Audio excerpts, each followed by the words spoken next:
अस्सलामुअलैकुम। उम्मीद है कि आप सब खैरियत से होंगे।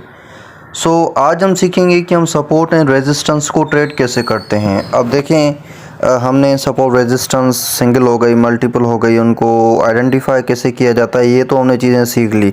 उसके बाद हमने ये भी सीखा कि भाई जो ट्रेंड लाइंस होती हैं उनको हम कैसे आइडेंटिफाई करते हैं, लेकिन अभी तक हमने ये नहीं सीखा था कि उनको हम ट्रेड कैसे करते हैं। तो मैंने सोचा था कि भाई अपना जब हम इंशाल्लाह आगे चलेंगे तो बाद में हम सीखेंगे कि रिस्क मैनेजमेंट वगैरह कैसे होता है, ये सारी चीज़ें। लेकिन उससे पहले हम थोड़ा बहुत ये भी सीख लेते हैं कि सपोर्ट रेजिस्टेंस को ट्रेड कैसे करते हैं। देन इंशाल्लाह कल हम सीखेंगे ट्रेंड लाइंस को, एंड देन चार्ट पैटर्न्स पे आएंगे। उसके बाद जब हम रिस्क मैनेजमेंट पे आएंगे फिर से वो अलग से चीज़ें वो सीखेंगे, लाइक उनको थोड़ा सा एक्सप्लेन वगैरह करेंगे कि भाई अब रिस्क मैनेजमेंट वगैरह क्या होती है, सारी चीज़ें। सही है। अब देखें यहाँ पर पहले तो हम फाइंड करते हैं सपोर्ट रेजिस्टेंस कि भाई वो हमारे कहाँ हैं। अब मिसाल अगर हम यहाँ पर देखें, हॉरिजॉन्टल लाइन लेते हैं तो ये हमारी फर्स्ट सपोर्ट है। सही है। देखें यहाँ पर आई थी मार्केट, गई, आई गई, आई गई, आई गई, यहाँ तक 1 2 3 4 टचेज़ हैं मिसाल। और अगर हम रेजिस्टेंस देखें तो हमारी एक तो यहाँ पर हमें मिल रही है क्योंकि मार्केट यहाँ से रिजेक्ट हो रही है। देखें, एंड सेकंड हमारी जो मेन है वो यही है क्योंकि एक टच सेकंड एंड थर्ड, तो इनको हम ग्रीन कलर दे देते हैं क्योंकि ये हमारी सपोर्ट है। अब इनको डेफिनेटली आप दूसरी भी एक हम यहाँ पर छोटी सी सपोर्ट देंगे यहाँ पर, क्योंकि मार्केट ने जो अपनी विक वगैरह है यहाँ पर लगाई है। सही है। अब देखें यहाँ पर हमारे पास जो मेन सपोर्ट्स हैं दो वो हमने निकाली हैं, और दो जो हमारी मेन रेजिस्टेंस हैं वहाँ पर निकाली हैं। अब समझें कि मार्केट यहाँ से आई, हम इंतज़ार में बैठे हैं कि भाई मार्केट देखें क्या कर रही है।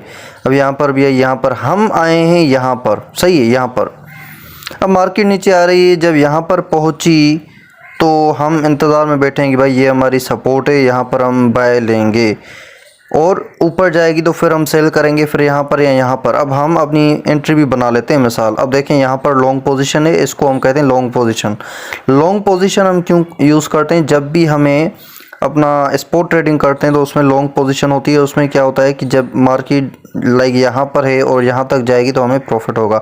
तो डेफिनेटली हमारे कोर्स में आपको स्पॉट ट्रेडिंग नहीं मिलेगी क्योंकि हम फ्यूचर ट्रेडिंग वगैरह नहीं करते, वो इस्लामिक हिसाब से भी सही नहीं है। प्लस में उसके काफ़ी मसले हैं, अलग से लिक्विडेशंस हैं, मार्केट हंटर्स, एसएल हंटर्स, काफ़ी चीज़ें हैं।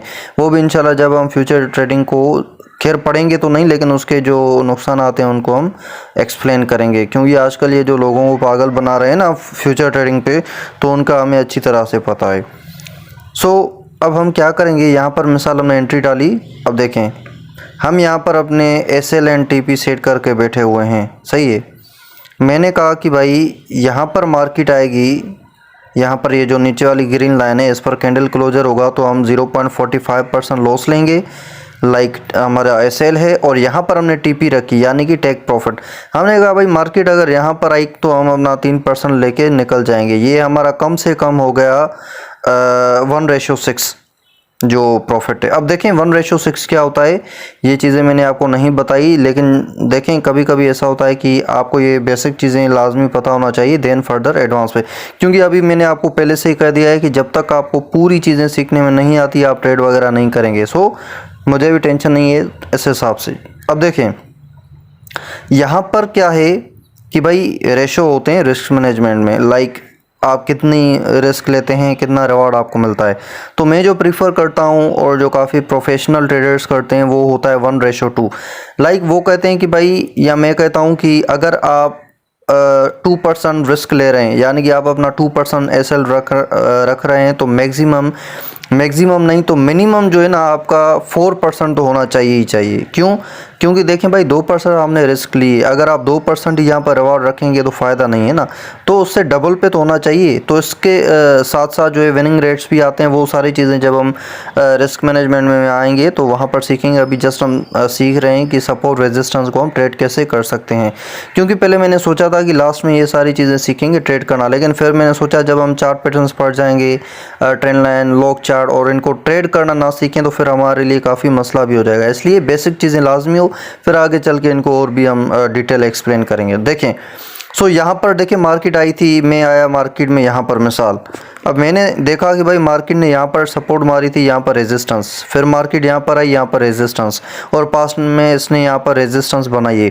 सो मैं यहाँ पर वेट में था, मैंने कहा कि भाई यहाँ पर मैं ऑर्डर एग्जीक्यूट कर देता हूँ अपना लिमिट पे, जैसे ही मार्केट यहाँ पर आए तो फिल हो जाए। लेकिन यहाँ पर हम कभी भी डायरेक्टली एंट्री नहीं लेते, यानी कि काफ़ी लोग क्या करते हैं, लिमिट पे ऑर्डर लगा लेते हैं कि भाई बस यहाँ पर मार्केट आए तो फिल हो जाए। नहीं यार, ऐसे मसला है। मसला ये है कि लाजमी नहीं है कि मार्केट यहाँ से बाउंस बैक हो, मार्केट नीचे भी चली जाती है। सो अगर लिमिट ऑर्डर है मिसाल हमारा, तो मार्केट क्या करेगी, उसको फिल करके नीचे चले जाएगी। लेकिन अगर हम मैनुअल बैठे हुए हैं तो क्या होगा कि कैंडल क्लोजर होगा, फिर हम नेक्स्ट कैंडल का वेट करेंगे, जैसे ये हमारी बनी है। अगर नेक्स्ट कैंडल भी हमारे नीचे जाती है डेफिनेटली, फिर तो हम एंट्री नहीं लेंगे ना।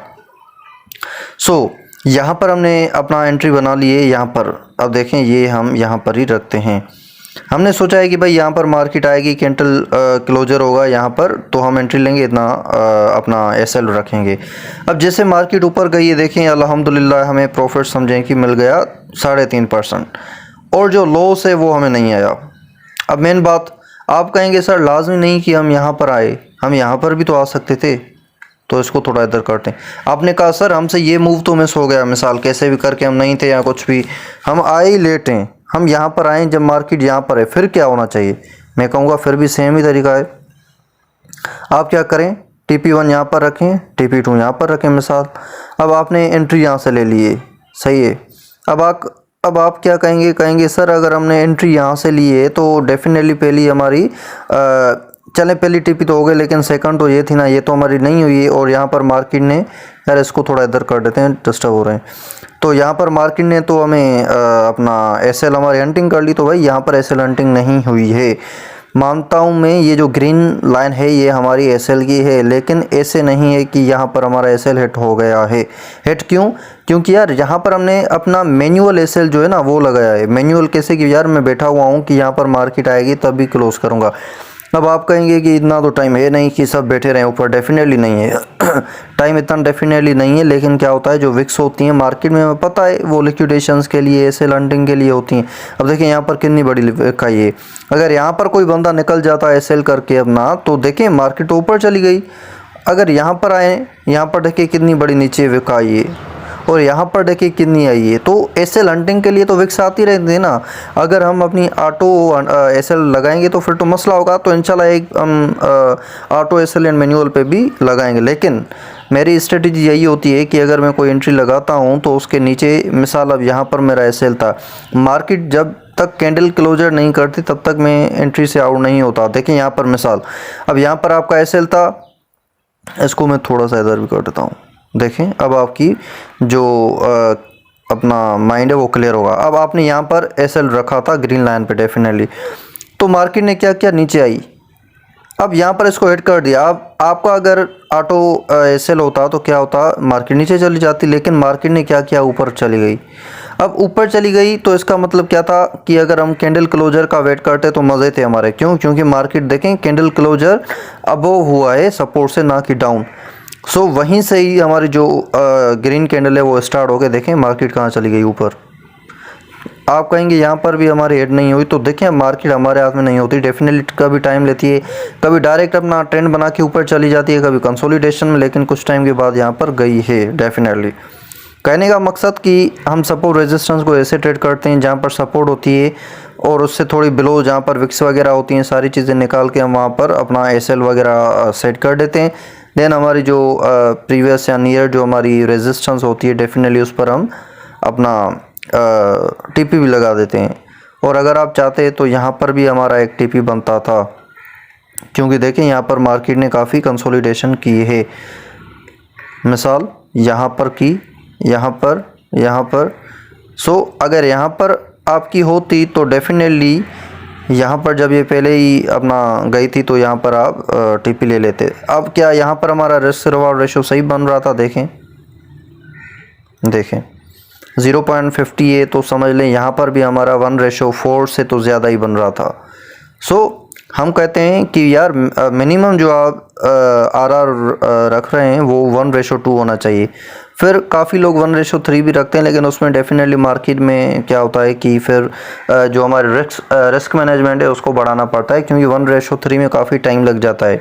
और मार्केट में आपको पता है कि थोड़ा ऊपर गई फिर नीचे भी आ जाती है काफ़ी, तो एसएल वगैरह हंटिंग होती है, तो उसमें हमारी जो रिस्क मैनेजमेंट है उसको हमें अच्छा करना होता है, बाकी मसला नहीं। तो हमारे पास यही मसला है ना, हमारे पास क्या होता है कि लोग टेक्निकल एनालिसिस सीख के फिर कहते हैं कि भाई हम ट्रेडर बन गए। नहीं, ऐसा नहीं है। अगर टेक्निकल्स में होता तो फिर तो ऐसा होता कि भाई हर कोई सिखा रहा है। टेक्निकल्स का तो मसला नहीं है ना, यहाँ पर मसला है रिस्क मैनेजमेंट का। रिस्क मैनेजमेंट आपने चलें धक्के बक्के खा के सीख ली, फिर आपको पास मसला आएगा साइकोलॉजी का। सो टेक्निकल्स फंडामेंटल्स ये तो हैं, ये तो हर बंदे को आती हैं, फिर हर बंदा ट्रेडर क्यों नहीं? आप जाएं लोगों से पूछें, कोई कहेगा आपको मैं एसएमसी ट्रेडर हूँ, कोई आजकल मार्केट में आईसीटी आई हुई है, कोई पता नहीं क्या, लेकिन वो प्रॉफिटेबल नहीं है, लेकिन उनकी ट्रेड सही नहीं। क्योंकि उनकी साइकोलॉजी सही नहीं, उनकी रिस्क मैनेजमेंट सही नहीं।